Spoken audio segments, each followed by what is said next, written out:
Good morning once again. Here we are on the Fun Side of Business podcast. I'm one of your hosts, Nick Hampton. And I'm the other host, Gemma Addison. Okay, Gem, do you want to do the intro today or would you like me to? You go for it. Okay.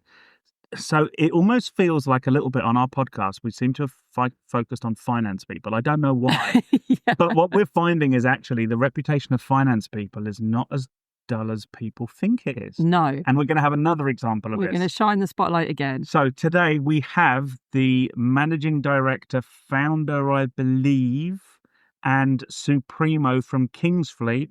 We have Colin Colin Low. Low. Oh, welcome, Colin. Hi, this sounds very like Steve Ryan in the afternoon. Are you the posse? Yeah. That's it, Yeah. This is You're how it sort of works. all in one. Steve Ryan and the posse. Yeah. Fantastic. That is us. There we go. So, Colin, what we want to do, because again, another person with an awesome personality, an amazing reputation, and a Supremo that we're going to go through all the different strings to your bow. What we want to do is we want to take you back and maybe just fill in for us. How was high school for you? Were you a SWAT and whatever, or were you a bit of a rebel? It's smiling. Yeah, I was a strange mix. So in a classroom environment, I learnt really, really well. I had absolutely no problem learning with people around me. And if I had a stumbling block in something in a subject, I could ask there and then and get a response and get over it and learn. I really struggle to learn by myself, though. So I'm sure, like you would have had times which were set aside for revision. Yeah. When I had revision time, everything else in the world seemed more interesting. So, what was the view like outside the window? What are those lines on the bird desk? that flew Look at that past. bird. Isn't that interesting? Yeah. Just no concentration span because I just couldn't really get engaged with it. So I was always predicted to do really well at school, but really didn't do brilliantly. Okay. And so you left. So did you bother with further education? I stayed on for A-levels Okay. and I studied maths, economics and general studies. Right. And thankfully economics is still quite useful, but actually general studies was amazing because it's really how can you engage with people on any subject. Yeah. So one of those things where I'm a jack of all trades, but not necessarily a master of any of them. So that came in quite handy. We'll forget about maths. But during sixth form, I realised that I enjoyed the social side. I enjoyed mixing with people. I enjoyed encouraging them to do things. I was elected head boy. I was the last head boy at my high school. Oh, wow. So Born and raised in Ipswich. in Felixstowe. So Oh, okay, I Felixstowe. grew up in Felixstowe. I was actually born in Northern Ireland and moved to Felixstowe when I was 2.5, so I didn't get a vote. But yeah, we ended up in Felixstowe. My dad's work moved there. So grew up in Felixstowe, spent my whole time in Felixstowe. My first school was Kingsfleet Primary, hence the name of the business. Okay. Oh, So that's why we're wow. called Kingsfleet, because we're all about education, but we can talk about that a bit later. Went to Deepen High School, which is no longer there. It just shows my age. So I look at fields and say, oh, I remember when this is a I school. remember that was a building. So at that point I just knew I didn't want to go to university, didn't want to study, simply because I just didn't think I had the internal motivation to do it. So went into banking and worked in high street banks for a few years. Okay. So we'll come back to banking in a minute. I want to take you back to school because I wonder if you've got exactly the same opinion that I have and still have. So you and I both work in finance and we've both gone and done A-level maths. Did you find it the most irrelevant, impractical, absolutely useless, subject? But you think it's maths, it's such a core subject, but it's got nothing to do with real life maths. Absolutely right. Yeah, totally. So I loved maths up to O-level. Yeah. We had a really good group. I think you'd see how old I am because I'm talking about O-levels. I'm glad he's broken it. yeah. Because I'm like, I don't remember. I this. weren't going to say anything. I just thought I'd mention that. Thank Don't you, worry, Colin. you can be rude. I don't mind. So O-levels we did O-level maths 6 months early because we had a group that were all very, very good at maths. But then, A-level maths wasn't pure maths. Yeah. There was a bit of pure maths and then you had statistics and mechanics. Mechanics is physics and should never be included in maths. Yeah. Statistics is just creating standard deviations and all sorts of stuff that I have now subsequently learned is quite handy, but at the time couldn't get it at all. I mean, I think the point where I realised, and so I went on to sixth form to do maths and further maths. This is how in tune I was with it. Yeah. And I remember we sat there, and it probably was a video. So there we go. We'll play the same age, where there was Johnny Ball Yeah. on a video where he was talking about chaos theory and could we put a formula behind chaos theory? Nice. And I went, when am I ever going to use this? Yeah, absolutely. And that was the point where it tweaked for me. And I went, yeah, there's nothing here practical. No, Absolutely. I agree. So what I loved about maths prior to A-level was it's really about problem solving. Yes. So you have a problem. You have this plus this equals what?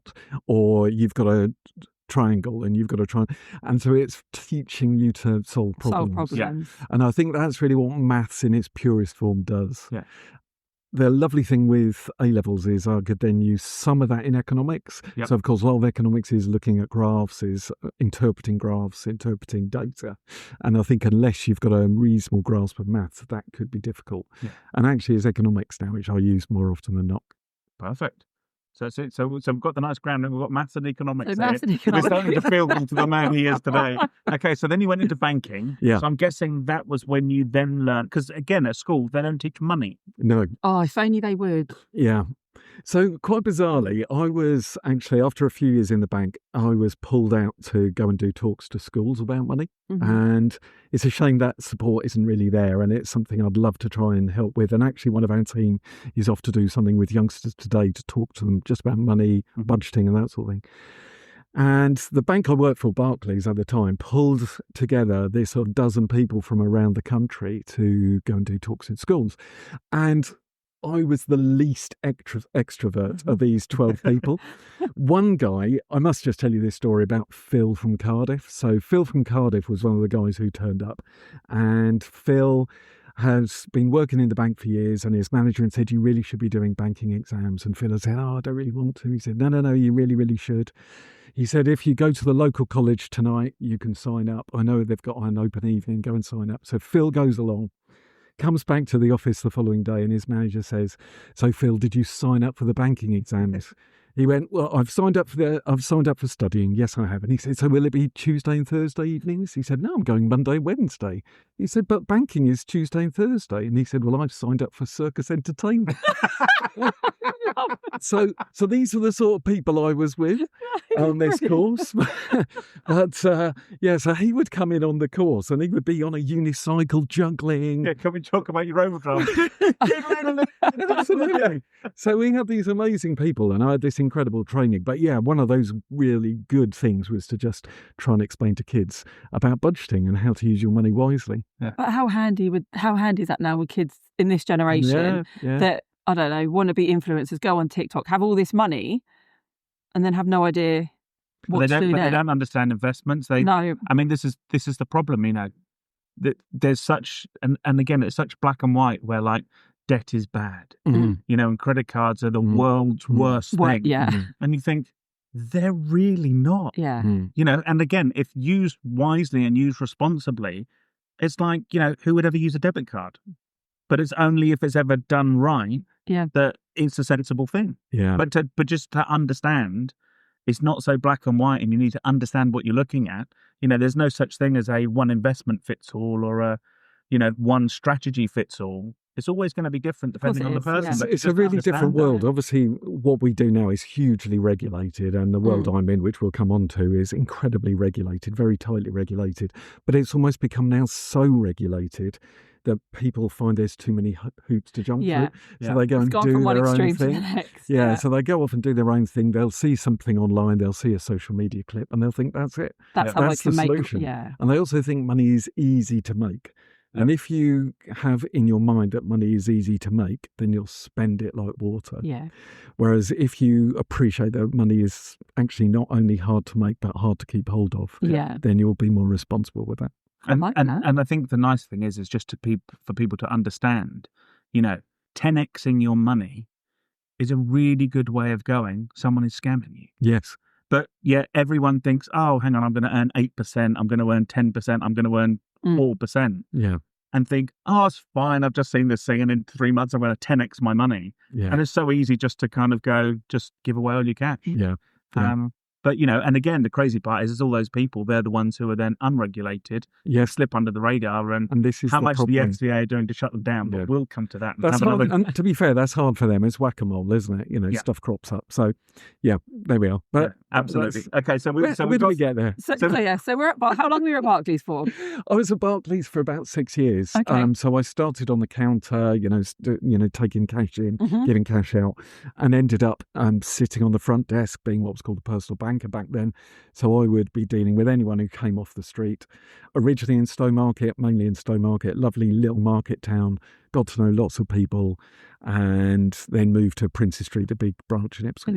I thought he was going to say move to Cardiff and bump back into Phil. And find Phil on his unicycle. You can see Phil in the circus. Yeah, exactly. Do you know, by the way, if anyone knows Phil, please comment below and say hello to Phil and Cardiff. I'd love to meet him again. Yeah. I'd love to know what he's doing. See what Phil's doing now.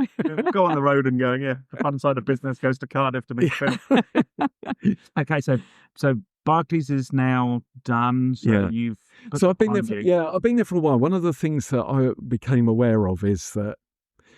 So during my time at school, I genuinely wanted to move into the world of advising people on money. I'm quite unusual from that perspective. A lot of people who do my work found themselves there by accident. They started off doing something else and ended up doing this, but this is what I always wanted to do. So did that spark come from doing this stuff at school, or was it just something that you wanted to do before that? At school I really wanted to do that, and then I went on work experience and I did two types of work. I was such an idiot. I spent 4 weeks of my summer holiday doing work experience. Why? Most people do 2 weeks at the most. I did 4. So I did 2 weeks at BT, not too far from here. Yeah. Loved it. Loved the whole IT thing. But then my next 2 weeks were at the Halifax, the Building Society. So, I was doing lots of stuff, learning about mortgages and that sort of stuff. And when I got back to the sixth form, I was then a manager of the school bank. We had a school bank back then. School bank. So operated by the youngsters. Wow. Kids would come along paying £1. I bet they don't do that now. Stuff. No. I bet that's not a thing anymore. No. Arthur Fowler went along and robbed it for the allotment. Exactly. Yeah, we didn't have any hold-ups, interestingly. That would have been fun. So I always knew that that's the sort of thing I wanted to go into. But during my time in Barclays, I realised that the next stage of that was being regulated, so having an authorised role, as we call it back then. Yeah. So I left them to go and work for another building society called the Woolwich. Okay. So again, that's I remember that as a little girl. So they had 2 different offices. They had a building society office, just like you would know with it, pass books and all that. And then they had an estate agents. So I was doing mortgage work with the estate agents and then investment stuff in time with the building society. So 6 or 7 years with them. So that was my first regulated role. So doing lots of exams. So was it like job share where you do like 6 months doing one, or just... No, it was basically, we need you 3:00 this afternoon. So I would hurry down the other office and then I'll be back in the other. So it was just covering the 2 branches. It was fine. And, those were both in Ipswich at the time. So either end of the butter market. So I knew every shop along butter market. Inside out. I'd walk between the 2 all the time. Okay. So that's probably a great introduction, I'm guessing, into becoming a financial advisor. Yeah. So what happened after Woolwich? So, the time during Woolwich is quite important because I started off just doing mortgage work, and then there's sort of protection stuff that goes with the mortgage work. Then they introduced a pension product, so I learned all about pensions. Then they introduced an investment product. So I was very fortunate of just having to learn a little bit at a time. Anyone coming into our world now doesn't have that luxury. They're sort of bombarded with everything to learn all in one time. Also, at that stage was the first time they introduced qualifications into financial planning. I mean, it's astonishing. Prior to that, pretty much you could just pass the test with the organisation, you'd be out on the road the next day. So, that was on 94, 95. So I did what was called FPC 1, 2 and 3, Financial Planning Certificate 1, 2 and 3. So I did those in about 6 months. And then started doing all the higher exams almost straight away, just started studying other stuff. But Woolwich was what's called a tied environment. So in other words, I could only recommend their products and solutions. I really wanted to then move on to become an IFA, have the independent financial advisor, and a role came available at Halifax. So went for that. 6 months into my life with Halifax, they said, we don't want IFAs anymore. We only want tied advisors. And I thought, so made redundant 6 months in. So bit of a shock to the system. Okay, so let's just get this one, and it's only because it's a question that's popped up for me. Sure. Financial planner, financial advisor. What's the difference? Very little. Okay. Very little. The only thing I would suggest that in the world now, anyone who calls themselves a financial planner isn't simply looking at the money in terms of have it in pot A, B or C. What they're now looking at is a cash flow plan with you. Okay. So that's one of the big things we do now. So we'll come to that a bit later, I'm sure. But cash flow planning is really saying, have I got enough? Yeah. So we build in something a bit more scientific than just working out a few sums on the back of an envelope. Yeah. A minus B equals C. Yeah. Exactly that. No, it's much more complicated. So yeah, we use all sorts of very nice tools for that purpose. Okay. So you've now found yourself redundant. Thanks, Halifax. Yeah. By the way, other banks are available. Yeah. So what was the next step for you? So I must admit, I was a bit disillusioned by that I was point. going to say, that must have been a right kick in the teeth after like 6 months. Well, you finally found the role that you really want. Yeah, absolutely. And that was lovely because it was covering a lot of offices in Suffolk and South Norfolk. So I had a brilliant patch to look after. But yeah, then you find they don't want you anymore. After having... After putting loads of money into my training as well. That's the bit that just always seemed a bit odd, train me up and then, like everybody else, it wasn't just me, they make us all redundant. So yeah, I wanted to take a bit of a step back because I realised that I knew something, but there was lots of gaps in my knowledge. So I wanted to go into a role which would allow me to learn. And that was a role that used to be called a broker consultant, not broken, broker consultant, although there were a few who were broken consultants, I can assure you.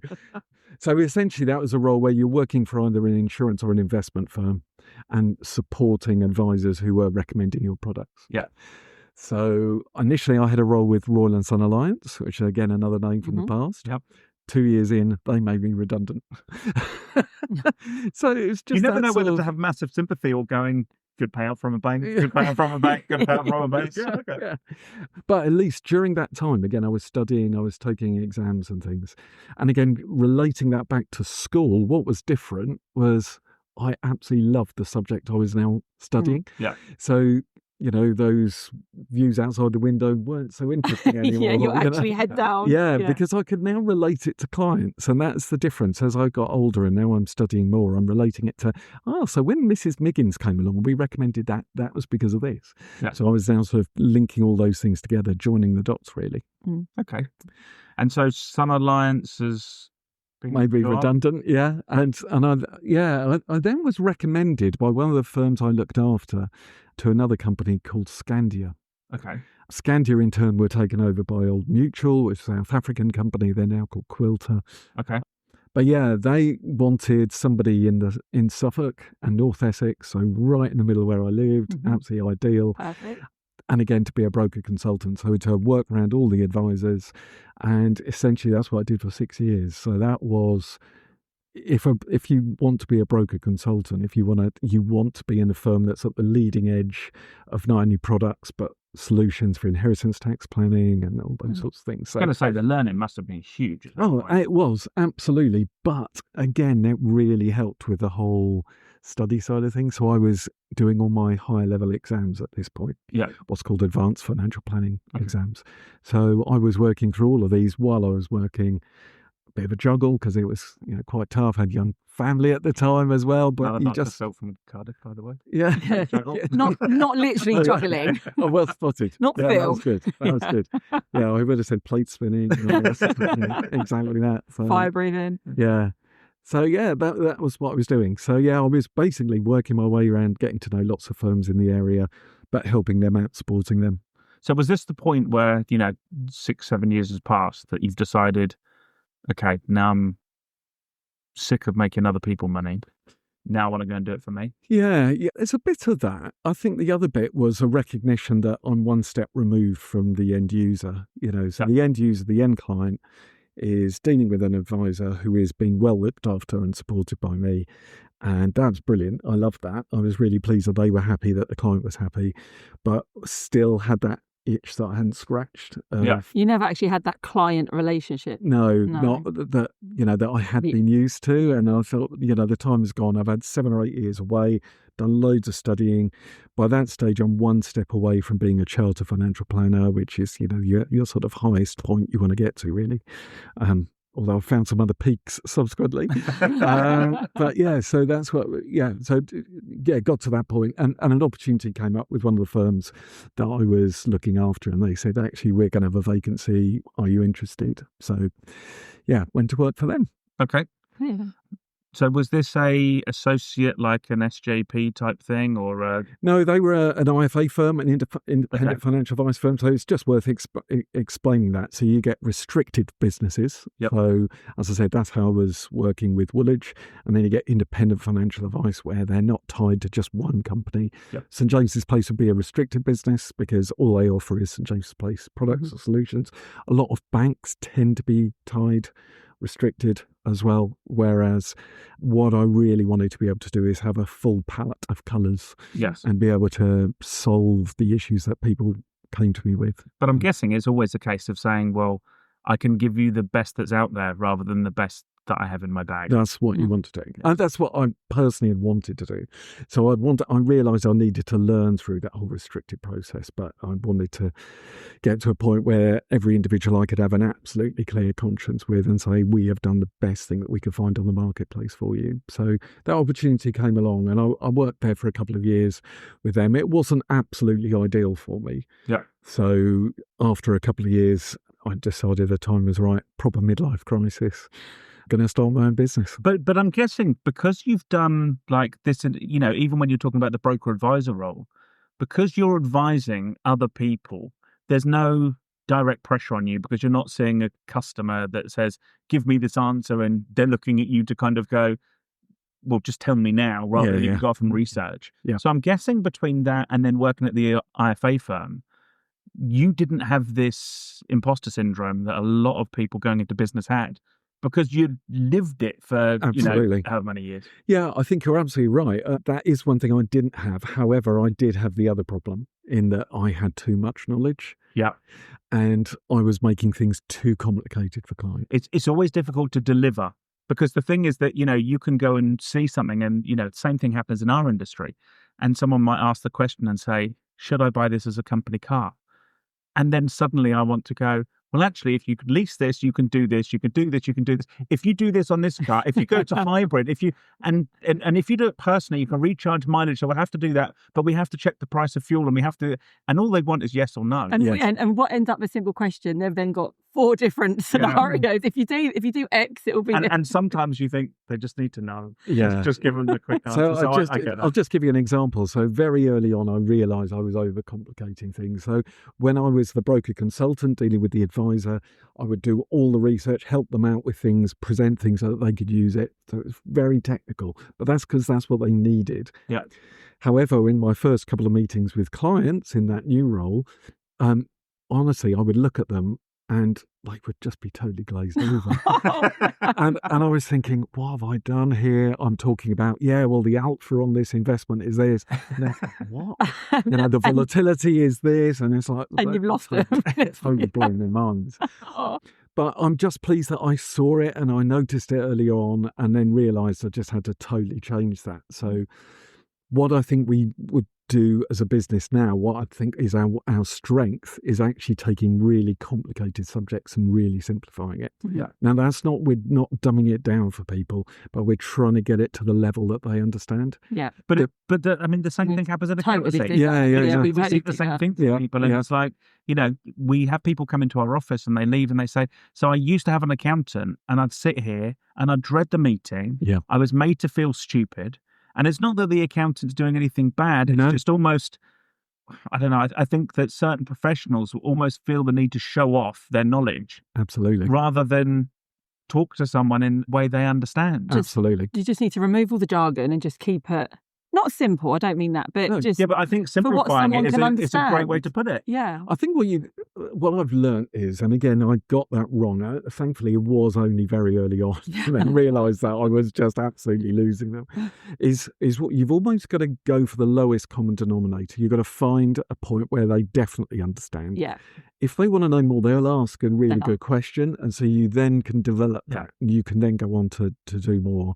But I don't think we should ever take people's knowledge for granted and assume that they have any level of understanding that we do. But that's the silly thing. I think that, people will go and see professionals and they almost have this, there's a big worry. And I always say to people, and it doesn't matter. I mean, I did it the other day. I had someone who's a bricklayer in, and he said to me, I'm guessing, I must be difficult to work with because I don't understand this and I don't understand this. And I said to him, if I asked you to come and build a wall at my house. Exactly right. If you started telling me what your composition was of sand to cement to water to this and why you use these bricks and how, I would have no clue what you're talking about. Absolutely right. All I need from you is, can you build this wall that will stand up? Yep. All you need from me is, can I do your tax return where you can pay the least amount of tax you legally can? Yep. Right? This is my job. This is your job. You're the expert in what you do. I'm the expert in what I do.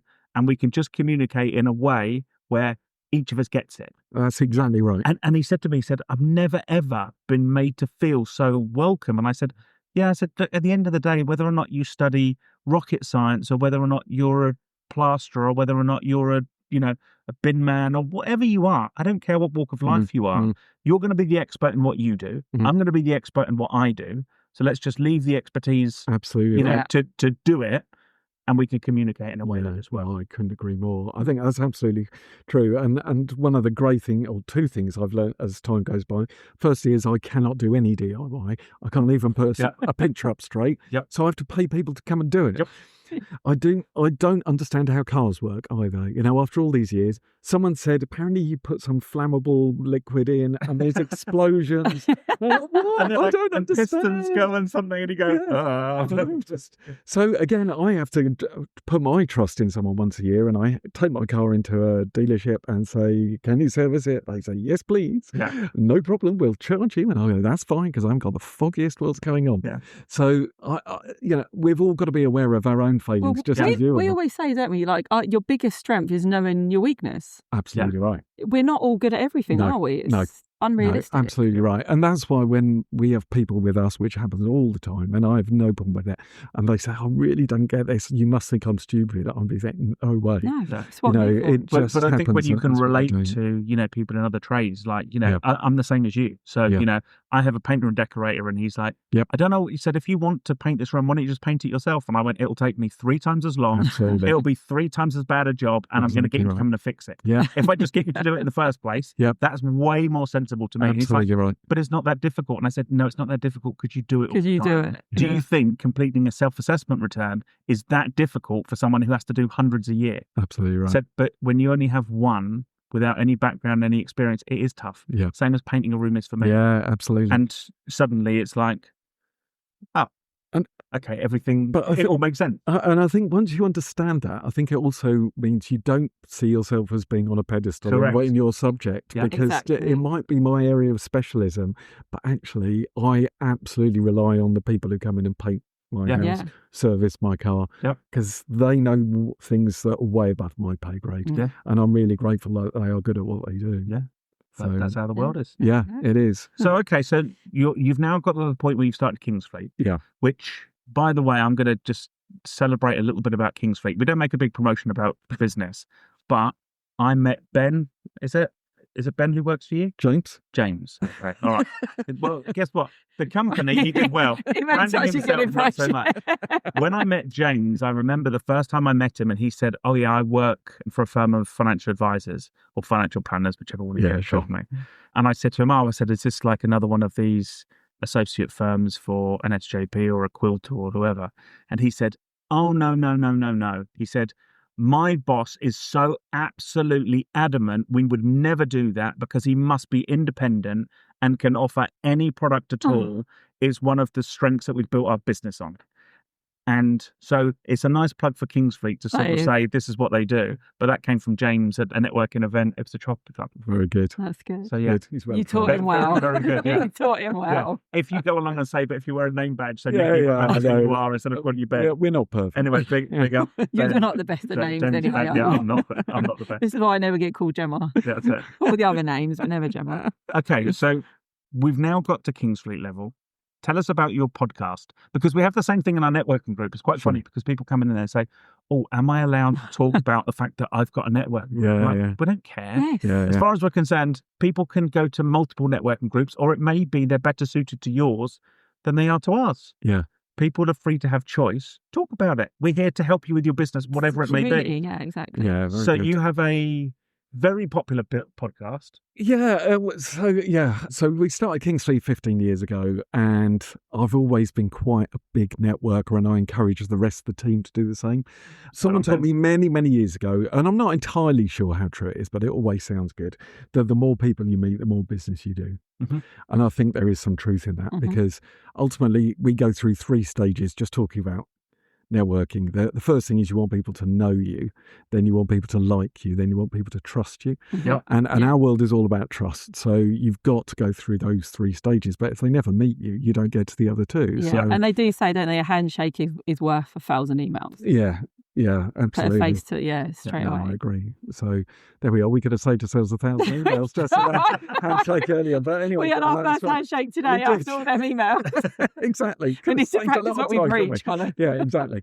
So after all that networking, one of the things you will have found the same. I'm speaking to the converted here. Suffolk is full of incredible people and incredible businesses. Yep. But the other thing that Suffolk is very good is just staying under the radar. Yes. We don't like to be the tallest poppy in the field. Yeah. And I get that. As we grow as a business, I don't want to be like that either.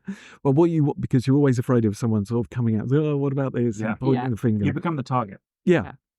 So I think what consequently happens is people run incredibly successful businesses coming up with amazingly good ideas, but not that many people know about it, sadly. Yep. Mm-hmm. So during lockdown, I was chatting to some friends about this, and I said, I really think it would be a good idea just to interview people who've run a business, run a charity, run a community group, entrepreneurs who have just started something or run something or taken over something, and there's just a really good story there. Mm-hmm. So we started the Suffolk Money podcast in 2021. Yeah. And literally the first sort of 20 conversations were all just using Zoom. Just trying to do conversations like that. I was very fortunate to get hold of Sally and Kevin Birch, who were leaving the BBC at the time, who were retiring. Sally had worked on Mark Murphy's Breakfast Show. She was a producer, so she would be phoning me up at 7:30 in the morning back then and be saying, oh, can you do a comment on a financial story at 10 to 8? And it was like, oh, okay. So I asked Sally, could she come and help book up speakers, interviews? And Kevin was doing all the editing, and Kevin's now taken over doing some of the recording as well. Oh, wow. So, we're just so busy work-wise that I'm struggling to fit it in, whereas Kevin loves it. So we built this podcast really just about meeting people in Suffolk. So although it's entitled About Money, it's really just about the subject that they're good at and their life story, a bit like this. I think for our one, it was a similar ilk, just probably from a slightly different angle, where we were looking at it and saying, we go to networking, and in our networking groups and the one that we run, especially, we go along and say, actually, people already know the business, but they don't know the person behind it. That's a very good point. And so in our networking group, we make a point of, we'll call you our Gemma's trademark. Gemma trademark question. People buy from people. So we'll go along and ask people, what's your best toy as a child growing up, or brilliant. What's your favorite takeaway, or where's your favorite holiday destination? Yeah. Just because it then takes people away from, oh, I'm here to promote my business, to I can just talk about me. We're in a room with full of real people. Yeah. That's exactly right. And I think once you then see some of the people and you see the fun that people are having in business, or the real, or the journey, and hear some of the answers. Yeah, that's the thing. We saw 4 people exchanging business cards and doing business because they all said they liked Lego, and suddenly it gave them that point of this is a connection. Right. Yep. And suddenly they want to do business with people because they must be a good person. They love Lego. Well, as a child, no, still. That's the true story. And so once you then realise that there's real people, you can see, in some people they have huge fear. You can see the journeys they've been on where they've then had that courage to finally take that step and go out on their own. And I think, for me, we can only hear so many of those stories until we go, we need to start recording some of these, and we need to get them down to let people know, because there's so many times that people say, I don't know which financial advisor to go to. Mm, So mm. I can see Kingsfleet as a brand, Mhm. and I can see, another one and another Mhm. one and Mm. another one. Mm. And how do they know? Mm. But the easiest way sometimes is exactly as you say, meet the person, Mm. find the person they like. Mm. How do they know whether they like you when you're sitting there and saying, Well, you could we have. can offer this product, we can offer this product? They don't know. But to Absolutely. find the real you, Mm.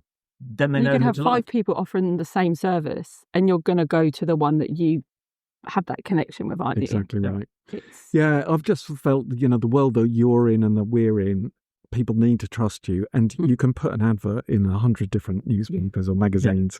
People don't get trust from that, do no, they? exactly. What they get trust from is someone else saying, actually, I've had a great experience. Yeah. I've got, their reputation's sound. Mm. Those are the things. And the only way that's communicated is by meeting people. Yeah. Mhm. Absolutely. Couldn't agree more. Do you know what? We're going to finalise on a great thing. Because we have a podcast legend, Yeah. do you have any tips and advice for us? Oh, my word. What would I Oh. say? That's called me out. Put him on the spot. Yeah, I didn't even know he was going to ask you that. absolutely. Wow. For me, the most important thing actually is supporting your community. Okay. Because so let me give you one of the things that I look at whenever I'm in an old town or city. Mhm. One thing I spot that I want you to think about and look out for: Mhm. water fountains. We've got homework now. Yeah. Oh, Okay. okay. Water fountains. Okay. So if you go to Christchurch Park, you walk up near the kids' play area, there's a big water fountain up there, and that was installed. I walk around there most lunch breaks and don't even. There you go. Look for a water fountain now, Gemma. There you go. Okay. All right. And that would have been installed by some business people in Victorian times. And that was installed so that the people of the town who didn't have access to fresh water could have clean, fresh drinking water. So my view as a business person is that we should always be looking out for our community, Mhm. because ultimately they're the people who buy from us. Mhm. They're the people who recommend us, and they're the people who we need to give back to. Yeah. And I just think in this day and age, as business people, we need to think about who is our community, what is our water fountain, what we're doing to support them locally. And you're giving, the oxygen of publicity to lots, which is fantastic. Yeah. But we're a B Corp. Have you come across B Corp? So B Corp means that our focus is not purely on profit. Right. So we're looking at how do we support the planet, how do we support people, and what's our purpose. So those Okay. are the 3 things that we're looking to do as a business. But that ties in with the whole water fountain issue for us. So I would say, if you're saying what one thing is most important in business, it's look after your community. Amazing. Love that. Thank you, Colin. Perfect. Colin, thank you so What a much nice for being note to here. end on. I love that. And now for Yeah. anyone who's got this far, we can also talk briefly about the extra slice that we've Right. officially now named it. The extra slides. Yeah. Where we will go along and have a little conversation about Colin afterwards and what we really thought of him. So yeah, Oh, goodness. and anyone interested in Tune that, in. do please subscribe. And if there's anything you want to see in the future, drop us a comment, leave anything. We're Yeah. pretty sociable people. Well, Gem is. I am. Yeah. Yeah. And yeah, we look forward to speaking to you soon. Thank you, Colin. Thanks, Thank you Colin. very Thank much. you for listening.